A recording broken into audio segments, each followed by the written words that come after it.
4-H is a family affair. Today we're going to interview some 4-H families and see how 4-H has impacted them. I loved making new friends. I was on the county council in addition to our normal 4-H club, and so I was able to make friends around the county that I didn't know from my own school, so I enjoyed that part of it.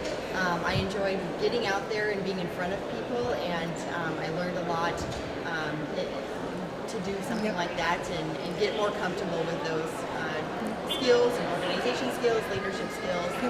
4-H camp was always a lot of fun too. Try new things. Do something that you're not used to doing, and don't be afraid to not do well. Like, you just don't know if you don't try something, and get creative. One of the things that I've always had the kids do is do projects like with their grandparents. So like Bailey did a cooking project with her one grandma, and then her other grandma, she did a sewing project. And so it's also a way to connect family heritage and things like that. So that would be my recommendation for people with youth. I like all the opportunities that it provides. I like that they can do community involvement.